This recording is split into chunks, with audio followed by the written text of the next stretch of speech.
जय श्री नारायण भगतजनों। कहते हैं कि भगवान के प्रेम में इतनी शक्ति होती है कि वो कभी किसी को पीछे नहीं छोड़ते।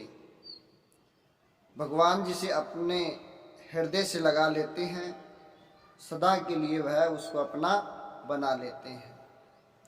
तो ऐसे ही विदुर जी ने और उनकी पत्नी सुलभ भान ने भी बहुत भक्ति की और भगवान ने उन्हें अपने गले लगा लिया। तो इसी प्रकार भक्ति करते करते अनेकों दिन बीत जाते हैं।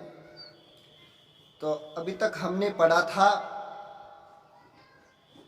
कि कैसे विदुर जी को ये पता चलता है कि कृष्ण भगवान हस्तिनापुर में पांडवों की संधि कराने के लिए, कौरवों की संधि करवाने के लिए शांति दूत बन करके हस्तिनापुर आ रहे हैं।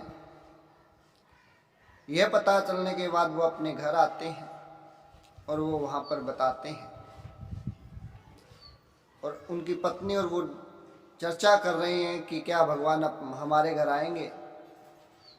तो उधर से भगवान श्री कृष्ण की रथ यात्रा देखने के लिए सुलभ भाने और उनके पति विदुर जी दोनों चले जाते हैं। तो वो आपस में चर्चा कर कर के अपने घर से और ठाकुर जी की रथ यात्रा देखने के लिए वहाँ से चले जाते हैं। अब जब वो रथ यात्रा निकली तब विदुर जी के मन में यह हुआ कि न जाने तू कितना पापी है और भगवान की नज़र तुम्हारे ऊपर पड़ेगी या नहीं पड़ेगी। उनकी पत्नी का भी यही विचार था। उनकी पत्नी का यह भी विचार था कि तुम जो भक्ति कर रहे हो तो भगवान तुम्हारी जरूर सुनेंगे और तुम्हारे घर में अवश्य आएंगे। विदुर जी चाहे उन्हें निमंत्रण दे या न दे, मैं उनको दिल से, मन से, तन मन धन से मैं उनको अपना जीवन और ये भक्ति अर्पण कर चुकी हूँ और मैं उनको मन से मैं निमंत्रण दूंगी तो भगवान मेरे घर अवश्य आएंगे। ऐसा उनकी पत्नी भी सोचती हैं। अब क्या होता है कि जब ठाकुर जी रथ पर सवार थे और रथ यात्रा देखने के लिए विदुर जी और विदुर जी की पत्नी आए हुए थे और बहुत सारे हस्तिनापुर के जो लोग थे जो वो भी वहाँ पर आए हुए थे।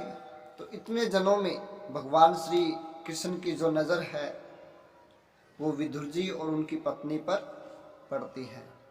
तो यह देख कर के विदुर जी अपने आप को कृतार्थ मानते हैं कि हे प्रभु, आपने मेरे जीवन के जन्मों जन्मों के पाप को हर लिया है और मैं शुद्ध हो गया हूँ। आपने मेरी भक्ति का यह परिचय दिया है। और उनकी पत्नी भी यही समझती है। अब कहने वाली बात यह है कि जब हस्तिनापुर जाकर के धृतराष्ट्र से उनकी मुलाकात होती है, दुर्योधन भी उसी सभा में थे। अनेकों राज्यों के राजा वहाँ पर आए हुए थे। तो वहाँ पर एक सभा बुलाई, वहाँ पर सभी राजाओं को आमंत्रण दिया गया और शांति दूत बन करके श्री कृष्ण वहाँ पर आए थे।